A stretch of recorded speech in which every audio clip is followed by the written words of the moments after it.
வணக்கம், வாழ்க வளமுடன். Hello friends, welcome to food mom kitchen. ஒரு துவையல், கருவேப்பிலை துவையல், ரொம்ப ஹெல்த்தியான ஒரு துவையலுங்க.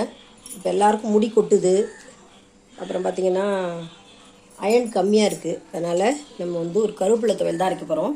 அது தேவையான இன்க்ரீடியன்ஸ் பார்த்திங்கன்னா, ஒரு புடி கருவேப்பிலை, பெரிய புடி கருவேப்பிலை, ஒரு 2 பூண்டு பல், ஒரு 2 துண்டு இஞ்சி, அதுக்கப்புறம் பருப்பு பார்த்திங்கன்னா உளுத்தம்பருப்பு, தோல் உளுத்தம்பருப்பு இருந்தால் போட்டுக்கலாம், இல்லை அதனால் நான் வெள்ளை உளுத்தம்பருப்பு போட்டுக்கிறேன்.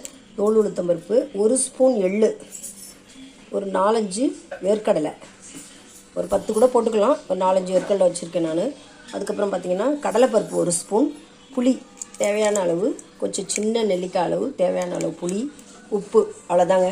இது எல்லாத்தையும் நம்ம எண்ணெயில் வறுத்துட்டு அரைச்சிட்டோம்னா ஒரு ஹெல்த்தியான சூப்பரான அயன் நிறைந்த ஒரு சின்ன குழந்தைங்களுக்கு ரொம்ப அவசியம் கொடுக்கக்கூடிய ஒரு துவையல்.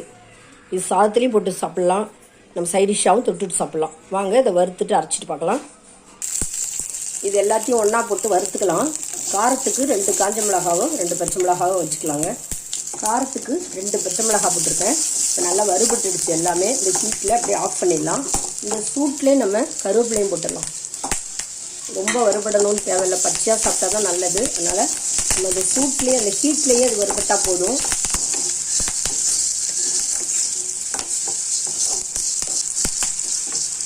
அப்படியே ஆறணும்னு துவையல் அரைச்சிடலாமா? பாருங்கள், எம்மியாக சூப்பராக ரெடி ஆகிடுச்சு நம்ம கருவேப்பிலை துவையல். எள்ளு ரொம்ப நல்லது லேடிஸ்க்கு. இதேமாதிரி வேர்க்கடலையும் நல்லது. இன்னும் கூட வேர்க்கடலை போட்டுக்கலாம். நான் இல்லை, ஒரு 5-6 தான் இருந்தது போட்டேன்.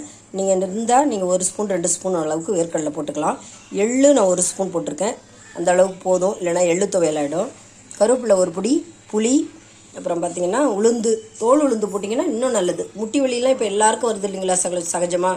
அதனால் அதெல்லாம் வராமல் இருக்கிறதுக்கு இந்த துவையல், தினம் ஒரு துவையல் சாப்பிட்டா ரொம்ப நல்லது. நம்ம மலையாளிஸ்லாம் சம்மந்தின்னு சொல்லிட்டு சாப்பிட்றாங்க பாருங்கள், துவையலை தான் அவங்க சம்மந்தி சொல்கிறாங்க. நம்ம டெய்லி ஒரு துவையல் சாப்பிட்றது ரொம்ப நல்லதுங்க. இப்போ ட்ரான்ஸ்ஃபர் பண்ணிவிட்டு பார்க்கலாம். எம்மியான கருவேப்பிலை துவையல் சூப்பராக ரெடி ஆகிடுச்சுங்க.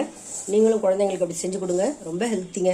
இந்த வீடியோ உங்களுக்கு பிடிச்சிருந்ததுன்னா லைக் பண்ணுங்கள், கமெண்ட் பண்ணுங்கள், ஷேர் பண்ணுங்கள், மறக்காமல் சப்ஸ்கிரைப் பண்ணுங்கள். தேங்க்ஸ் ஃபார் வாட்சிங். நம்ம நெக்ஸ்ட் வீடியோவில்